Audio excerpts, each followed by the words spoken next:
What is up? You are listening to American Babylon live on tape. It's good to be back podcasting with you. This is a conversation with the one and only Armand Aviram of Now This Election. Now This is an online video company, online media. They have a huge viewership, big impact on Facebook, on Twitter, on YouTube. They actually did a video which put together a bunch of clips of the attack on me at the Trump rally in March, and that got millions of views, and that was one of the big drivers of like exposure of that whole event. Met Armand at the convention in Cleveland. He was there, I was there, Jimmy was there, we all talked. He's a great guy. And we finally caught up to talk about media and Hillary and Wikileaks and Bernie and all kinds of fun stuff. Forgive the nastiness of the audio in certain spots here. It will improve. Thank you, Armand. Check out Now This Election. Armand actually did an interview with Bernie Sanders a couple weeks ago, and they've been releasing snippets of that. Great stuff. Fascinating interview. This show is brought to you by that guy from Texas that called my phone right after the Trump rally, and he said, "You got beat, bitch." Thank you, sir. We'll always have that moment.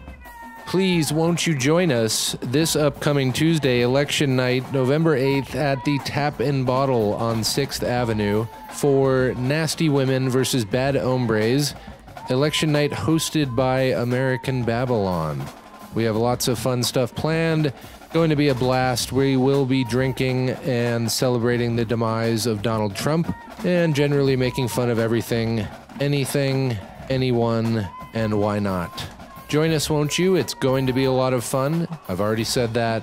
Anyway, let's get right into it. You long-form junkies are going to love this one. It's about 45 minutes. Lots more of these podcasts planned and in progress, including Dan Cannon, a lawyer from Kentucky, really interesting guy. He's fabulous. He's one of the people that brought you gay marriage in America and has been suing Trump on behalf of three of the people that were beat up in Kentucky way back in March by Donald Trump supporters at his rally. Also got a show with Bill Reisner in the works and one with Jordan Cheriton from Young Turks. Be on the lookout for all of that. It is AmericanBabylon.net. It's happening now, and we're now chasing. See you soon. Love, peace. Here's the show.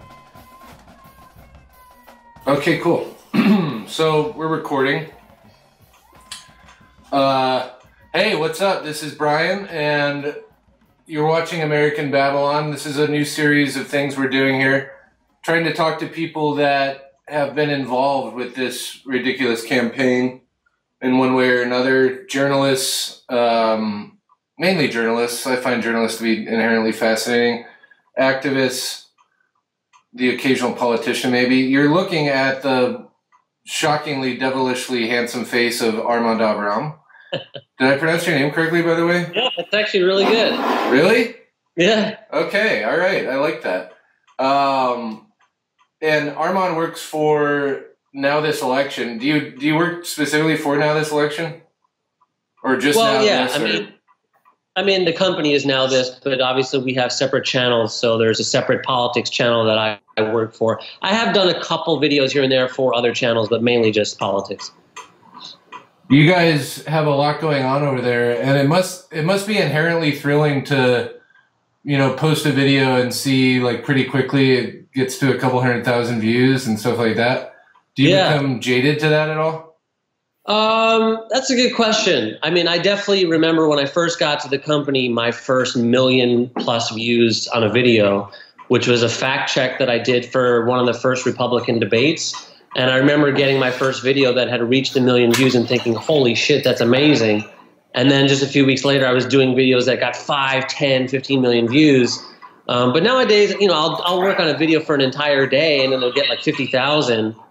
And it's just, you don't know what's going to pop. You don't know what people are going to want to watch. I mean, the video that I did about you being attacked at a Trump rally is a good example. I mean, I didn't necessarily know that video was going to get 5 million views. And sometimes it's something small. Like I think in particular that video I did about you, it was actually your presence in that video that I think really drew a lot of people in, because there was an interview that you did after being attacked where I think you were very like kind of funny and whimsical with your approach to what had just happened to you. Instead of really like going into a dark place, you were looking at it like, this is fucking crazy. And I think people watched the interview with you and really related to that. And that could have been the reason that they were sharing that video. So you just never know why a certain video pops rather than another one doesn't. It's really fucking hard to say what's going to happen or what's going to work. So that night after getting attacked, to be quite honest, like I knew it was going to have some kind of impact on the election. And I thought it would be like something, but I really wasn't sitting there that night in the hospital going like, wow, this is going to be like a life-changing experience. I was very naive about that. And, you know, within a few days, it totally had changed my life. And interestingly, like we kind of come at this in a similar way. I mean, so my audience basically knows my story, got beat up by a guy at the Trump rally in Tucson.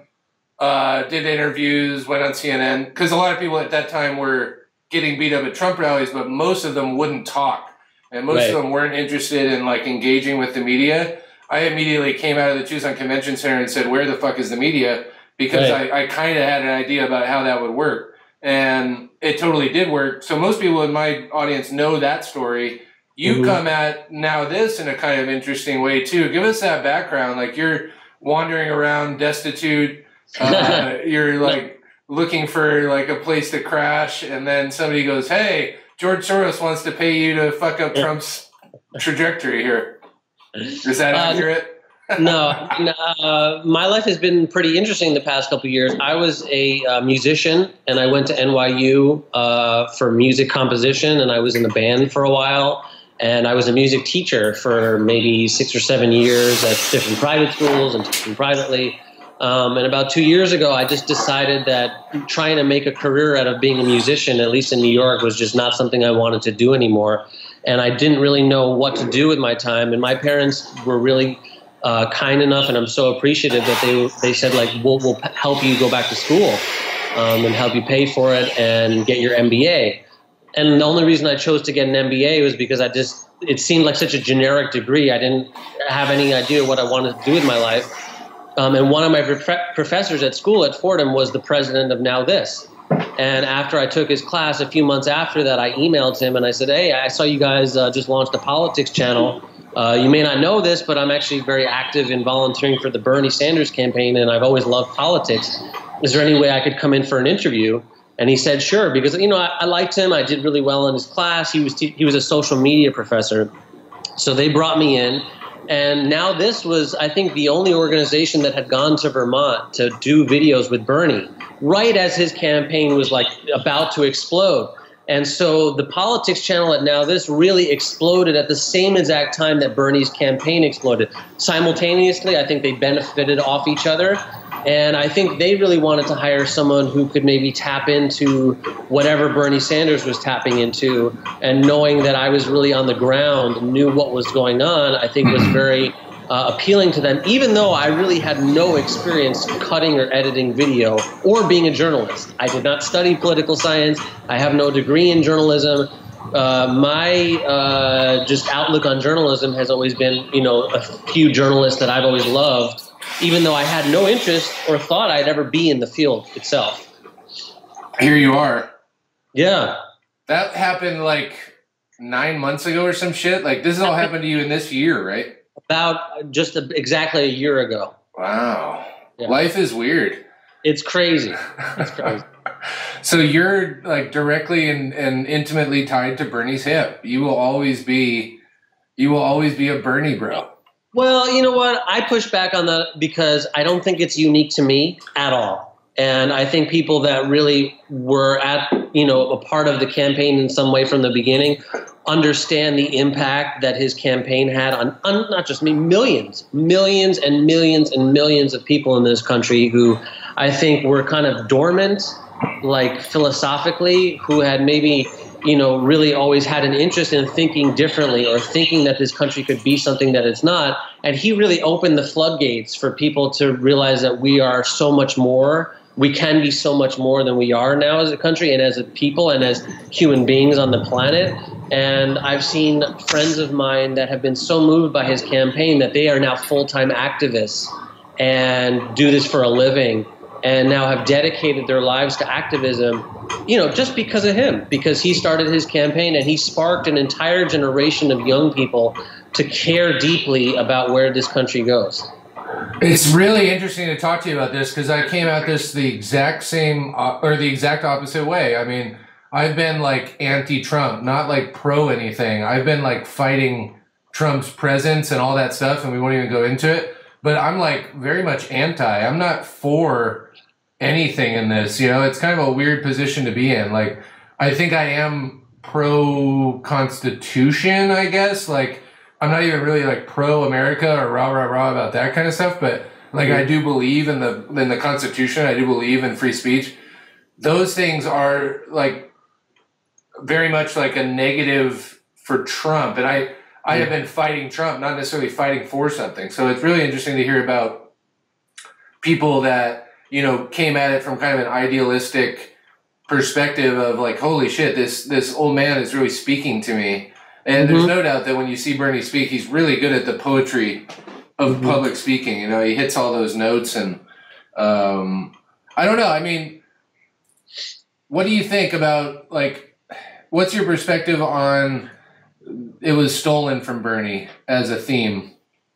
I think, stolen is probably too extreme of a word for me, but I do believe that, depending on how you want to frame the Democratic primary, there was no possible way that any candidate was going to get that nomination except for Hillary Clinton. And you can attribute that to a variety of reasons, the way they scheduled the debates, the way that they didn't, allow other voices. Every single Democratic senator except for one endorsed her. I mean, Bernie Sanders only got the endorsement of one senator. So, I mean, if you see that the entire establishment has rallied around one candidate, is that not somewhat of a rigging of an election? It's, we're just parsing words here, but obviously there was no possible way that anyone was going to get that nomination except for her. Right. And there is a lot of parsing of words there. I mean, in the end, he did get like 3.5, whatever million fewer votes. 13 million total. He got 13 million total. And, those are impressive numbers. You couldn't have gotten someone to bet on that before he started. The whole thing is like unbelievably improbable and kind of beautiful in a way. My perspective on it is like, sure, it's rigged in a whole bunch of senses that you can kind of point to and they're shadowy. But in the end, like Bernie's impact is huge. And I've been impressed by Bernie going around lately and saying like, you're missing the point. The point is not to win this election. Sure, it would have been nice, but a movement is not made by one election. It's not, you don't change things like the impact of pharmaceutical companies on the U.S. Economy and on people's everyday lives just in one election. Like, I think a lot of people on the left who have been really cynical about Hillary don't see any chance for influencing Hillary going forward and kind of getting her out of her political comfort zone. But it seems to me that you and Jordan Sheridan and Sank and people like you guys are doing exactly that. And that's the point, is that you put pressure on John Podesta and Donna Brazile and the people around Hillary, and hopefully Hillary herself, so that she does act differently than she might be expected to in a vacuum of her own choosing. Yeah, and I think that was one of the themes of my recent interview with Bernie that I did last week, and there's still a couple more clips that have yet to come out. I think my objective there was really to just remind his supporters that he's still there and he still needs us, and this movement is just beginning. Like, the fight has not even begun yet. So to feel discouraged and to just kind of like go back into your hole would be playing into the hands of the people that want you to do that. So I really wanted to get the message across from him and from the interview that I did with him that everyone has to stay focused, because I think there's the struggle, as he says, the struggle continues, and there's going to be a lot that we're going to have to protest.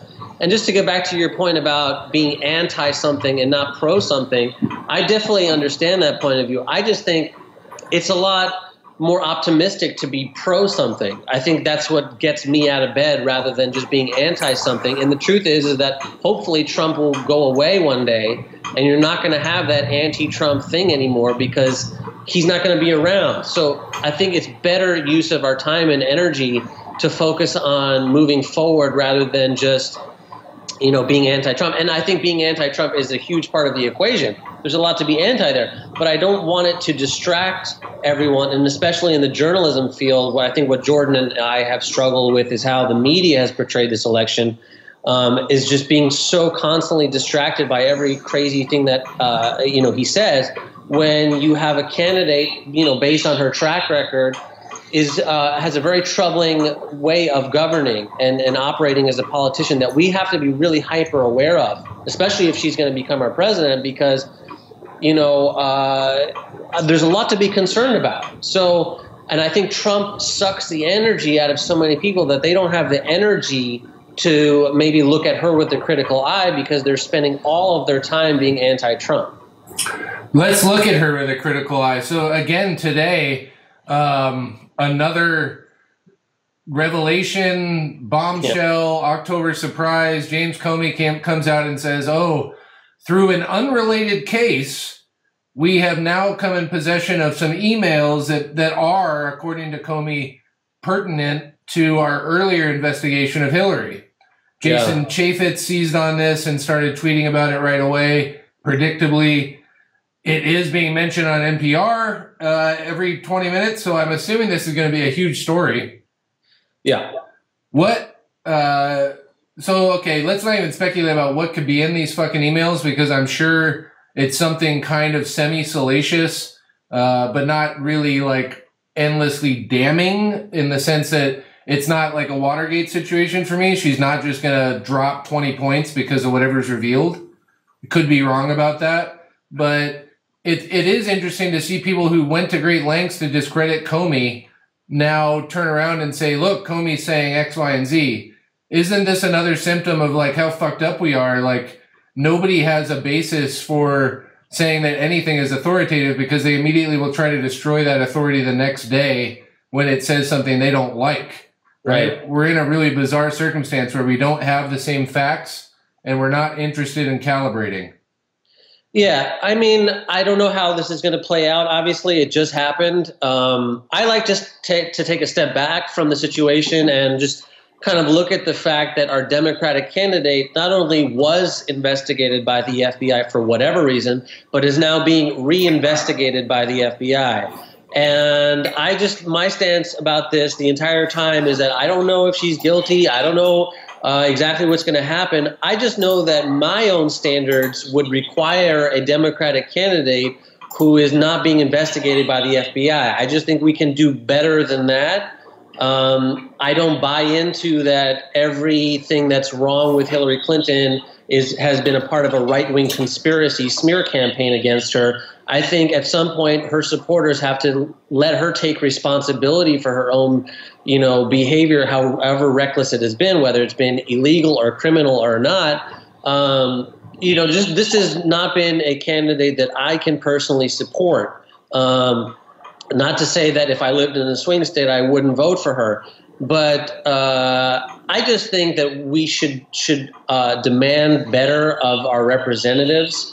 And someone who is being formally investigated and now reinvestigated by the FBI does not meet my personal standard. So I don't really get into the minutia of, like, you know, why he's reinvestigating and what it means and what's in the emails. That's all out of our hands, and there's no way to know what's in them or whatever. And I've always backed away from that story because unless there's one decision one way or not, I have no stake in that. It's just the mere fact that she's been investigated by the FBI that it's just like, can't we get something other than this? Like, this is just kind of shitty. It is kind of shitty, and it's more Clinton behavior where, you know, as somebody who doesn't necessarily, I didn't get into this to support Hillary. I have found myself kind of swept up in the tide of, I think she's evolving. I think she's becoming a better candidate, probably because of Bernie and because of Elizabeth Warren's kind of presence in her sphere. Mm-hmm. And the simple truth about Hillary is there's these weird shadows in her life that she's not willing to shine light on. And you just kind of look at her and you go, Well, once you shine the light, because light does get shown on her, and you kind of go, it's not that bad, Hillary. Why don't you just be a human being with all your fucking flaws, do a press conference every once in a while? You wouldn't have your press corps constantly sniping at your heels so much because they would actually be able to talk to you. So yeah. I think they have like a deep irrational fear of the media and of like dealing with people who are pretty sympathetic to their message. And let's face it, most people I know in the media, quote unquote, are anti-Trump and are pro-Hillary for that default reason, if for no other reason, right? So right. I don't quite understand like their insistence on there can never be a light shown on Hillary unless everything is manicured down to the millimeter.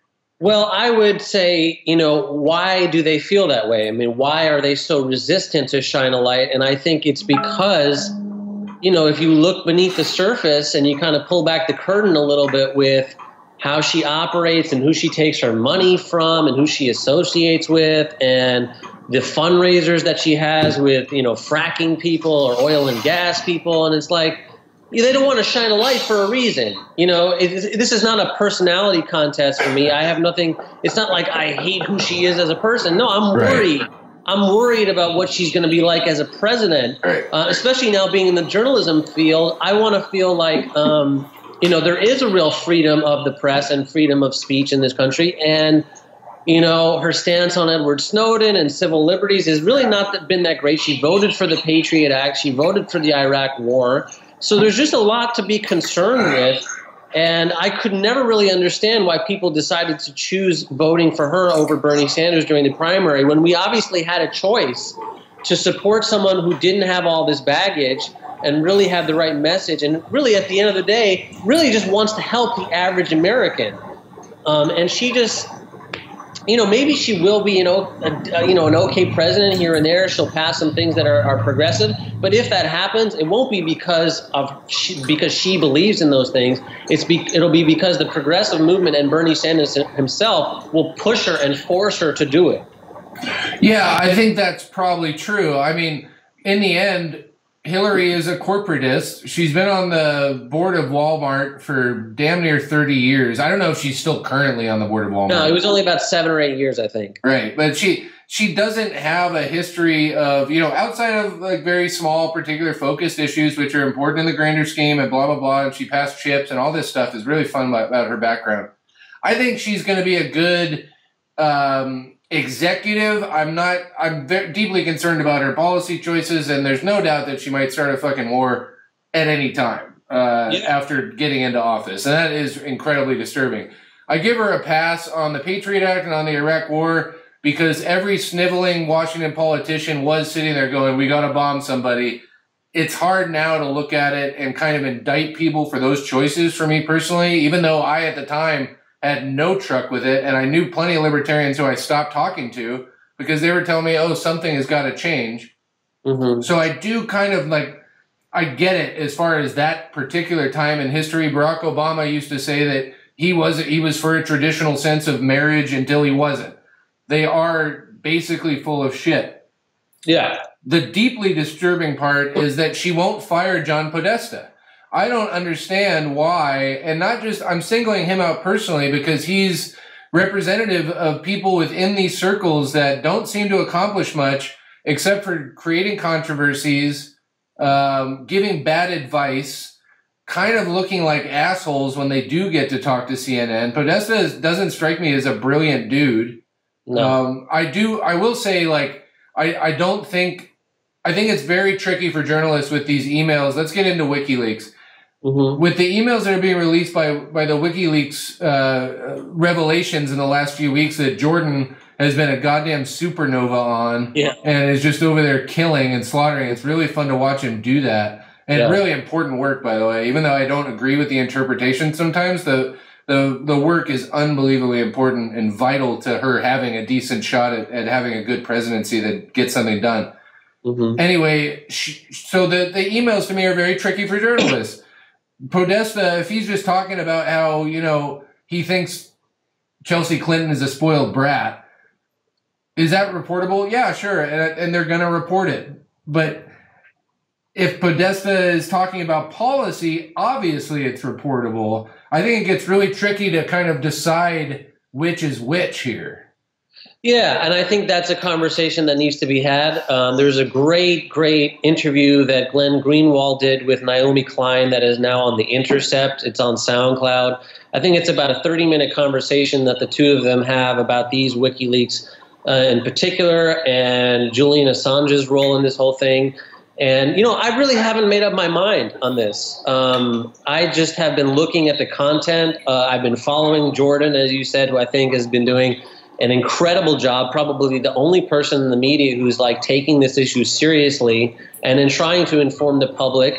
And I don't think he, you know, once in a while you take a look at some of these emails and it's just like ridiculous shit. Like they were going to leak a picture of Bernie Sanders naked, you know, like, or in a bathing suit, you know, sunbathing, and they were thinking about leaking it to the New York Post. Do I think that's like a smoking gun or salacious? No, I think it's just kind of funny and like, it's interesting to see how these campaigns operate behind the scenes, how they speak.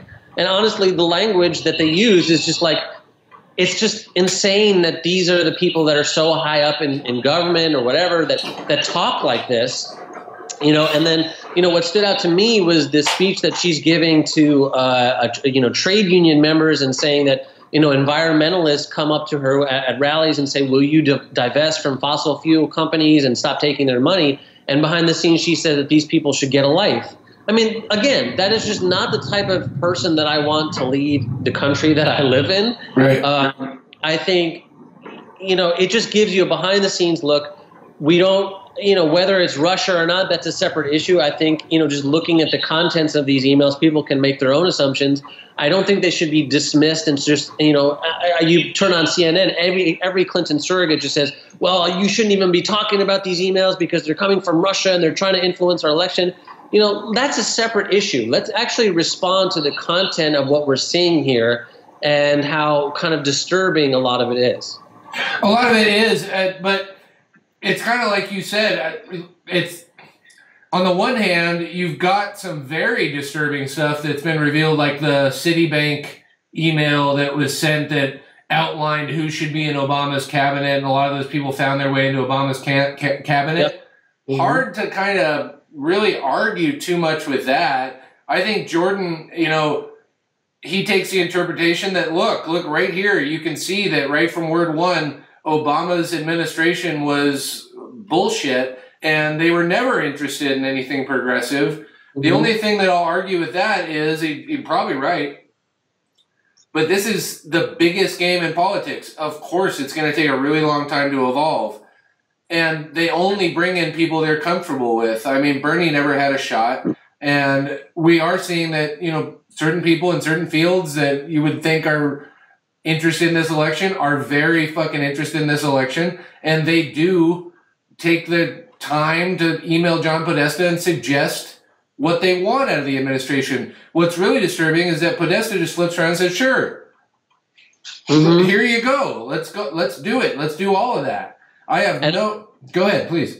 Yeah, and I would also say that the media is part of that as well. I mean, what we're seeing right now is really a relationship between the Clinton campaign and mainstream media that, you know, just by any standards, this should not be how politics and media operates, that they're so intertwined, you know, that Donna Brazile is getting a question and then leaking it to the Clinton campaign and then denies it and blames it on Russia. And like this is just, they are too intertwined. This is not healthy for democracy.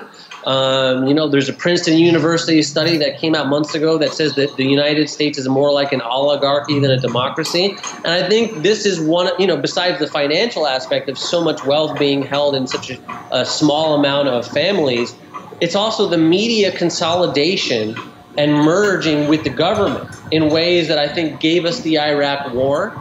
You know, and I think Jordan has tapped into that a little bit. You know, there were no weapons of mass destruction. Our government does lie to us. So I think all he's doing is trying to just like wake people up and say, you know, you don't have to believe everything you hear. You don't have to get your news from CNN. There are other ways to get your news and process it. And it's better to be awake than not awake. Not only that, but here's our tools. We have the tools.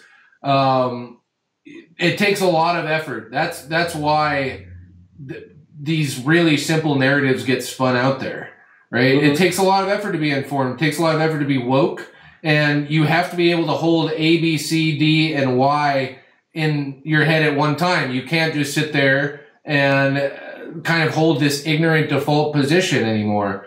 So I understand why people are turned off to it. The kind of question I have about that whole the whole WikiLeaks controversy, does it matter to you? Would it matter to you if Russia was behind it? If Russian operatives had actually stolen these documents, would it matter at all? Oh, of course. I mean, we don't want any foreign government to be influencing or interfering with our election. And there needs to be an appropriate response if that is indeed the case. But, if I'm turning on CNN and there's a Democratic operative on the channel, I'd rather hear them address this is why people are so turned off to politics, why they get so pissed off. Because they see these people, these politicians or surrogates on their TV that won't answer questions, that just deflect or just bash the other campaign. No one wants to take responsibility for their own mistakes or the truth.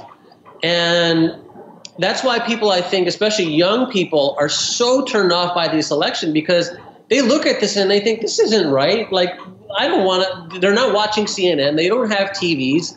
They all know that this is all baloney and bullshit, which is why they are looking for outlets that they can trust. The level of trust in this country for the media is at, I think, an all-time low. I think the last poll was like at 9% of the country trust the media. I was at one of the last debates in St. Louis, and outside of the debate, there is a free public expression zone that they have on the WashU campus every year at the debate, where anyone can come and protest. So I did a live stream from there. You had Green Party people, you had libertarians, you had anti-Trump people, you had Trump people, you had the Fight for 15, you had every kind of sector of protest group right now, all in one space. And I went around and I asked people, how do you feel about the media? Because as someone who now works in the media, I come from this at a different angle because I'm not a lifelong media person.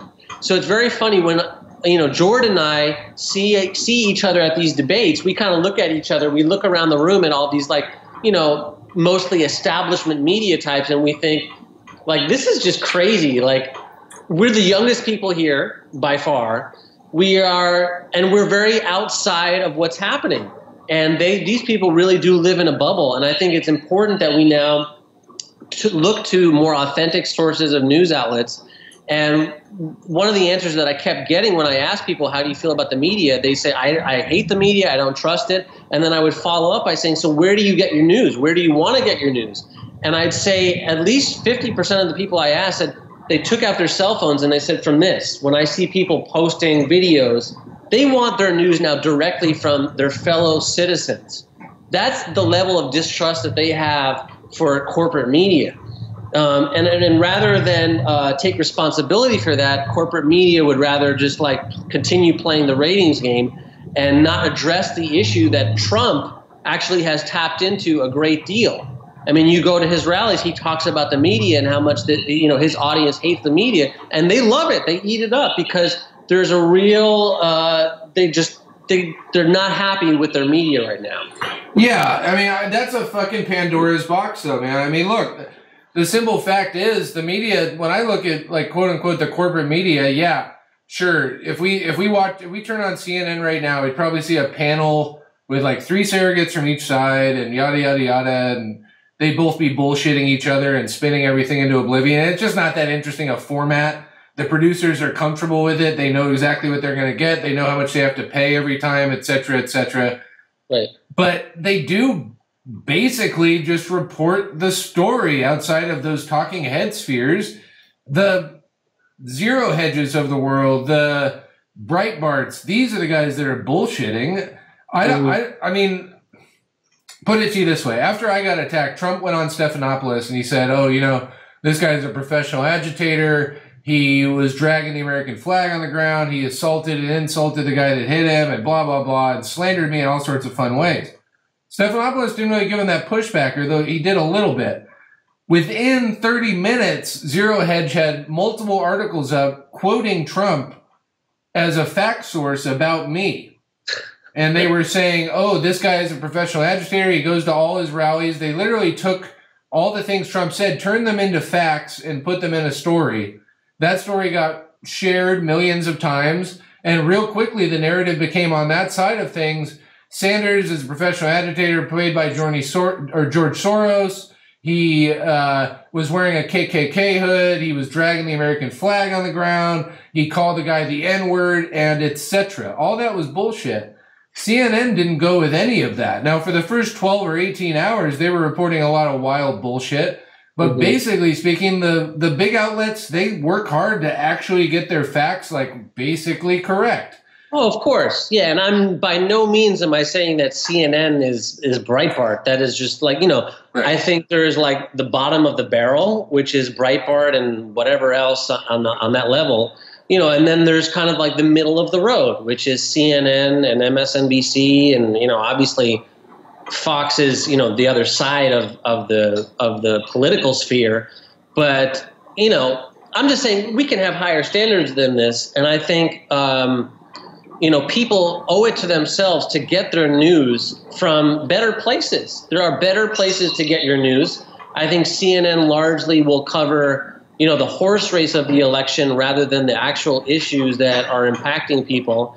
And, I don't fault them for all of that because they're dealing with two very polarizing candidates and they're dealing with Trump. But you know what? I give them some credit for creating Trump. I mean, I think even now the head of CNN has admitted that, when Trump first announced and was doing all of these rallies, they were covering every single fucking rally. There were nights in the primary where Bernie would be making a speech and they would rather just keep an empty podium of Trump. He wasn't even speaking and they would just hold the shot on the fucking empty podium of Trump while Bernie is making a speech to thousands of people. So, you have to fault them for a lot of this. I think their number one priority is ratings. It's not informing the American people. And then I think there are news organizations where the priority really is, you can use news to change the world. If you inform people in the right way, you give them the tools to make informed decisions. People are obviously voting for Trump for a reason because our culture has been incredibly dumbed down. And, there's a lot of things to blame for that, our education system, the economic situation. But the media has to take some responsibility here. And I'm grateful that I work at a news organization that, allows me to report on issues that I care about. And that's why I'm happy with where I am and wherever it takes me.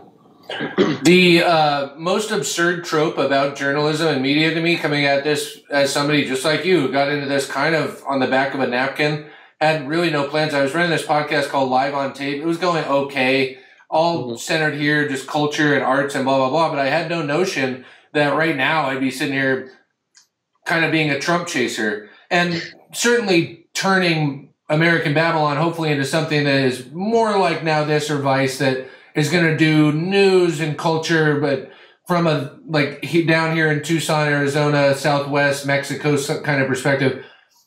Anyway, coming at this as somebody who is not in the news, but who avidly watches this shit and always has, the worst trope in journalism, and it's kind of infuriating now being like some kind of self-fashioned journalist, is, well, the media is supposed to be objective. Look, that's ridiculous. The media is not supposed to lie to you. They aren't supposed to give you facts that they claim are facts that are either made up or distorted, or they choose not to report, or etc. Or like James O'Keefe, where I say to you, I stopped beating my wife last week. I'm never going to beat my wife again. And he edits it to make it look like I beat my wife again. You're not supposed to edit like that. You're not supposed to distort the facts. But outside of that, look, Armand Aviram is a human being who has his preferences. He knows that he doesn't want Donald Trump to be president. He knows that Donald Trump has threatened his livelihood as a journalist, has said that his profession is corrupt, that he's going to reopen, the libel laws. He's threatened all kinds of institutions in this country. There's a lot of reasons why Armand Aviram might not want Donald Trump to be president personally. And of course, those things are part of you, part of your reporting, and they should be. We're not paying Don Lemon to become a non-black, non-gay man. We want those perspectives in the delivery of our news. This kind of shibboleth of Walter Cronkite. Well, all right, let's look at Walter Cronkite. Walter Cronkite was an old, well-heeled wasp who everybody could trust because the person that you trusted the most at that time was the old, well-heeled wasp. We don't have that particular fetish anymore. But this idea that somehow as journalists we're supposed to not be human beings is bullshit. It's naive, and it just isn't helping us with our understanding of why the media reports in a certain way or doesn't report in a certain way. Yeah, I think what people are really looking for from their journalists, at least from a lot of young people, is courage. And I think seeing journalists that are willing to stand up for what they believe in. And I think that's why Jordan has been developing a fan base for himself so quickly, because they see that he is fearless in his coverage. He's not going to cower because, trust me, when you go out on a limb the way that he does in his reporting, there is a lot of backlash. I mean, he has showed tweets where, other journalists are accusing him of working for the Russians or whatever, So it is not easy to be a fearless journalist, and those are the ones that I've always been inspired by. You mentioned Walter Cronkite. I mean, people really respected him because he was willing to tell the American people the truth about the Vietnam War. Right. So I think the American people recognize when they're being told the truth. Hopefully, obviously a lot of people, believe a lot of bullshit. But I think smart people in this country really appreciate when they're being told the truth. And I think that goes a long way. And I think there's no other way to develop trust and credibility with your audience other than to do what someone like Jordan is doing, which is showing them that he is not going to stop reporting what needs to be reported and not give in to the ratings bonanza or just doing stuff that everyone else is doing or doing what's going to get the most views all the time. And now this is something that I think about, and I'm sure the company thinks about, because we get a lot of views on a lot of different stuff.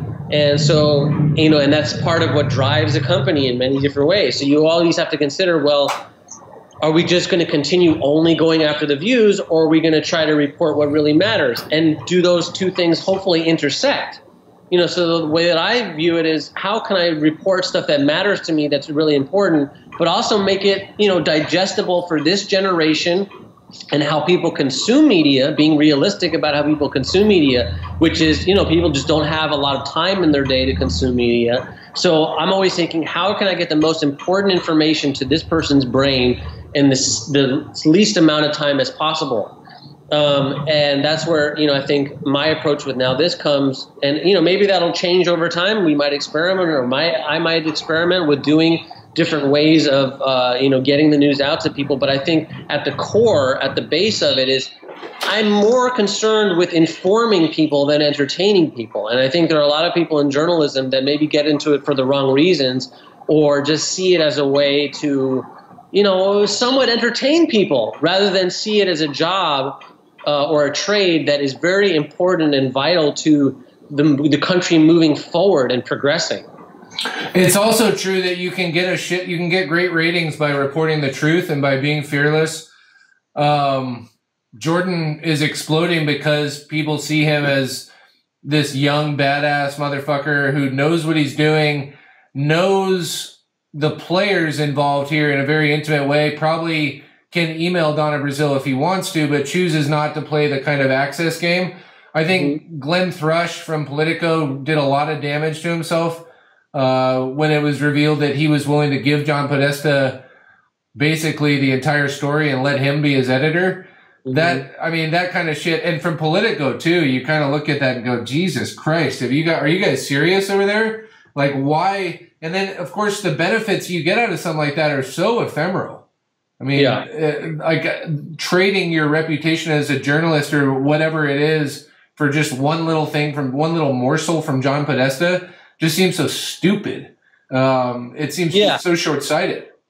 Yeah, and I also think it's a side effect of the Clinton campaign. I think when you have a politician or a political campaign that operates that way, that encourages a close relationship with the media, you rope in a lot of journalists that are just kind of get sucked into it, that don't necessarily want this to be the way it is, right, but are just playing the game because that otherwise you're not in the game at all. So, I also will give people the benefit of the doubt.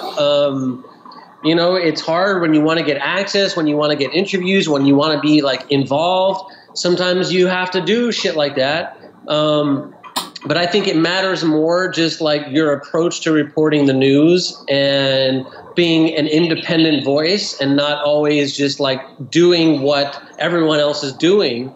And that, that's how my feeling has been. Like, I don't need to report on every goddamn thing Trump does because everyone else is already doing that. Right. And I think Jordan has talked about that as well. It's like, yeah, I know that Trump is a horrible human being. I don't need to be reporting on that every 5 seconds. There's other shit. And everyone else is already doing a fantastic job investigating Trump. I don't want to spend my entire day investigating him. He's a vile human being. I already know that. And it's kind of boring for me. I'd rather dig into like stuff that matters more. I don't know. I get that. I understand how much he matters and how horrible he is. But there's other stuff to report as well. There definitely is. I mean, for me, it's kind of like it's going to be a personal triumph when he loses, and I definitely have followed it so closely for a lot of that reason, to be quite honest. Like, it is kind of selfish. I do want to help defeat him, and I want to follow through on defeating him. I also want him to lose really badly. I don't think it's enough for him just to kind of squeak by and lose. I think he should get destroyed, even though Hillary has a lot of problems. She's a reasonable human being. So on that note, I mean, we're 43 minutes and 33 seconds into this interview. It's been fucking fabulous. I hope you'll come back again. I'm going to do a lot more of these. Yeah, that's it. Where are you off to next, or what are you going to focus on? I'm really kind of depressed that I'm not up in North Dakota. Yeah, that's actually what I was just discussing with a colleague of mine, another producer on who worked for the main page. The two of us have really been pushing to cover that story as much as possible at Standing Rock. I've done a number of videos about it. Jill Stein was there. She got arrested. I did a video about Bernie Sanders holding a rally in D.C., calling on Obama to ordering him to have a comprehensive environmental review of the pipeline. That video got a few million views. What's the status on that? Didn't they actually order something like that? Didn't the administration step in temporarily? Yeah, they had a temporary halt to construction, but then a federal appeals court just ruled against that. So as far as I know, the pipeline is going forward, and they are trying to complete it by January 2017.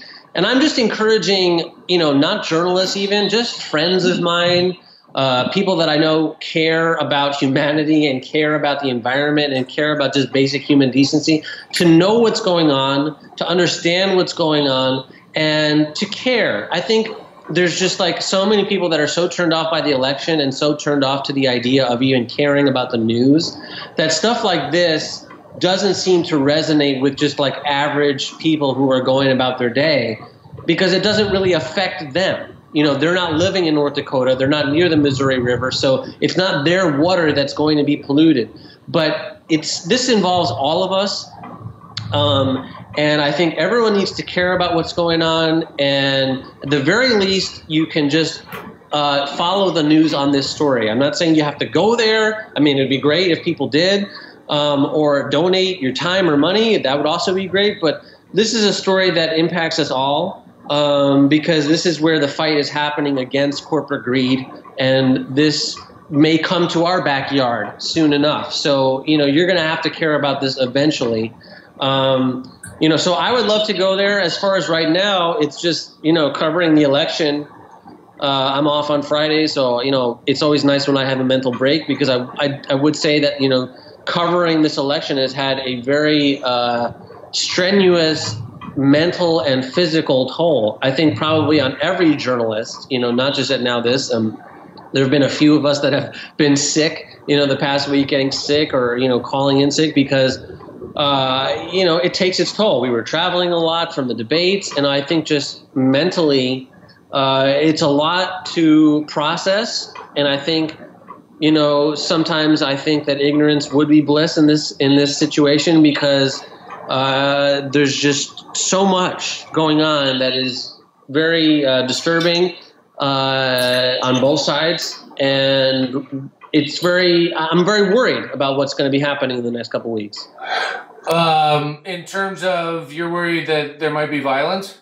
Yeah, I mean, I do believe. I mean, look, this is the FBI investigation today. I mean, I do believe that if Hillary Clinton wins, there's going to be a lot of people in this country that are going to be more than unhappy.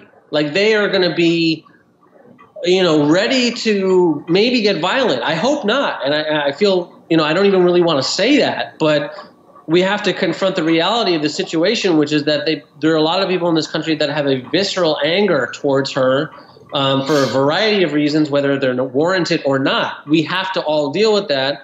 And on the other side, obviously, if Trump wins, I mean, people are going to be really fucking flipping out. So we are kind of fucked here.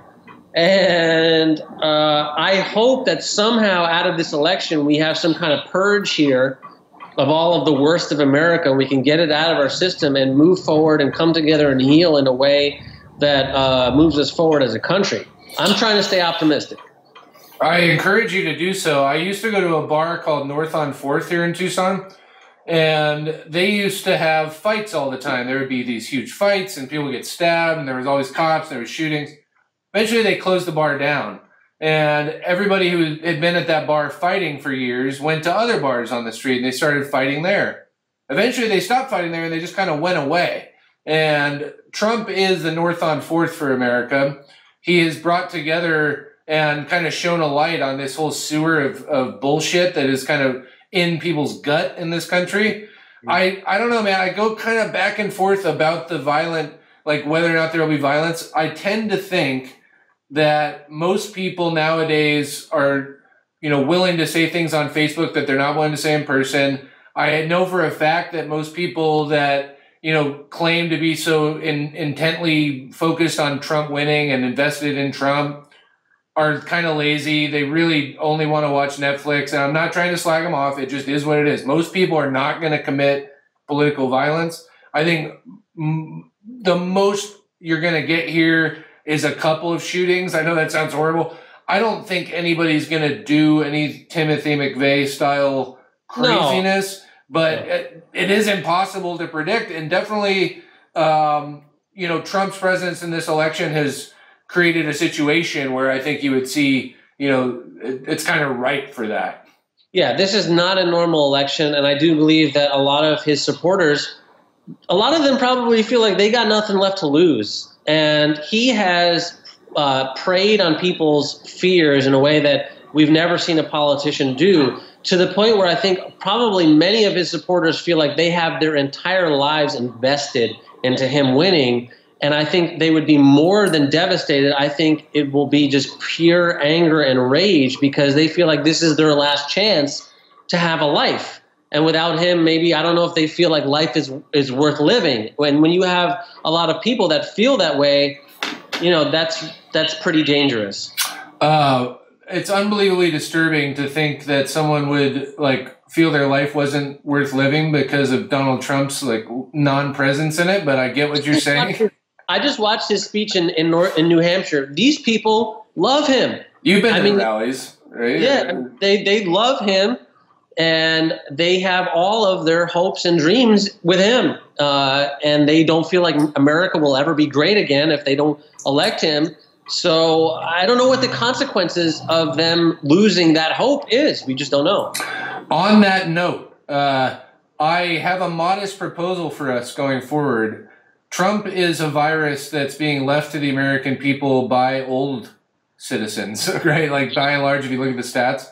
Yeah. So I think, and I'm saying this only 1/4 of the way in jest, that what we should do is 18-year-olds should get a 1.0 vote. So that's a full vote. You got a full one when you get 18, that's it. By the time you're 35, you're down to 0.9. By the time you're 50, you're down to 0.6. And by the time you're 75, you have half a vote. Yeah. Sorry, I'm just moving into another room here. Oh, go ahead. Yeah, I was just going to say that I think what's been the most optimistic thing and positive thing for me out of this whole thing has been looking at young people Right. And I think a lot of people have been inspired by this campaign, just to see how involved they want to be and how they don't want to lay down and how active and informed all of them are. That's where the hope is. Relationship that I can have with young people as a media person, and try to develop trust with them. I think that's really important. There is hope there, and it's also true. We'll leave it on this note, I think, which is that I think what's really cool about these fucking young people is they're not interested in eventual change. They want legalized marijuana now. They want, of course, their gay friends should be able to do whatever the fuck they want, because it's ridiculous that they wouldn't be. They're not interested in eventual change, which I find to be inspiring, and that's definitely what I'm interested in. And, you know, who knows? Maybe Hillary, it's just like they said about Trump. You say he's a racist, he's going to blow up the planet, but maybe he won't. Maybe Hillary will get into the White House and surprise us all. She'll unzip her face, and out will step Bernie Sanders, and he'll go, ta-da! That would be great. Armand Aviram of Now This Election, thank you so much for speaking with us here at American Babylon. And I guess the last thing I'll ask you, what's the over-under on the total number of electoral votes that Trump will receive? Boy. What's the line? Do you think he gets to 100, 150, 180? I am not going to make a prediction just based purely on news that we had today. I think it's so unpredictable that I really have no idea. I have no idea. Well, I don't want him to win. I have no idea, but I don't want him to win is the theme of the entire country right now. You know? Thank you, Armand. I really appreciate it. Everybody go to Now This Election. Check out Armand's interview with Bernie, which he's been posting in little snippets. It's absolutely fantastic, and you should be paying attention to him. If you're not, you're doing it wrong. Thank you, Armand. Appreciate it, brother. Thank you.